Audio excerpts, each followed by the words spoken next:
আসসালামু আলাইকুম রহমতুল্লাহ। যারা সরকারি বিএম কলেজ বরিশালে মাস্টার্স প্রাইভেটে আবেদন করেছেন, তো আপনাদেরকে এই বিজ্ঞপ্তিটা মনোযোগ সহকারে পড়তে হবে এবং আজকের ভিডিওটা আমরা আপনাদেরকে দেখাবো। আমরা এই বিজ্ঞপ্তিটা মনোযোগ সহকারে পড়েছি, তো আজকে দেখাবো যে কত টাকা জমা দিতে হবে, কিভাবে জমা দিতে হবে, কি কি কাগজপত্র কয় তারিখের ভিতরে জমা দিতে হবে। তো এই সুন্দর ভিডিওটা পেতে অবশ্যই আপনাকে ভিডিওতে লাইক করতে হবে, চ্যানেলটি সাবস্ক্রাইব করে রাখতে হবে, ঠিক আছে।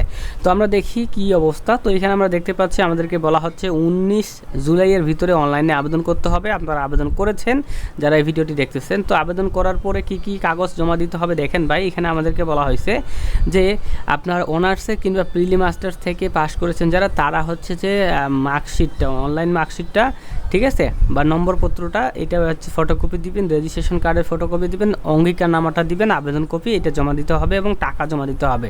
সো টাকা কেমনে জমা দিতে হবে দেখেন, মোবাইল ব্যাংকিং রকেটের মাধ্যমে বিলার আইডিতে যাবেন।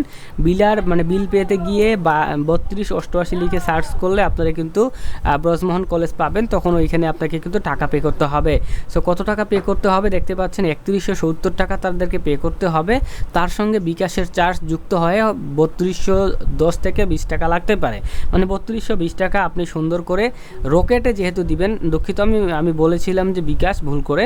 সো রকেটে 3270 টাকা ঢুকায় নিয়ে আসবেন, তারপরে আপনি কিন্তু রকেটের মাধ্যমে পেমেন্টটা কিন্তু করবেন, ঠিক আছে। করার পরে সুন্দর করে কাগজপত্রগুলো আপনাদেরকে সুন্দর করে হচ্ছে যে জমা দেওয়া লাগবে। এই যে দেখেন লেখা আছে অনলাইনে প্রিন্টকৃত আবেদন ফর্মগুলো জমা নিবে 1 থেকে 19 তারিখের ভিতরে সকাল 10টা থেকে বেলা 2টা পর্যন্ত জমা নিবে। সো আপনারা সুন্দর করে কিন্তু জমা দিয়ে দিবেন, ঠিক আছে। তো এটাই ছিল ভিডিও, লাইক করতে ভুলবেন না। আল্লাহ হাফেজ।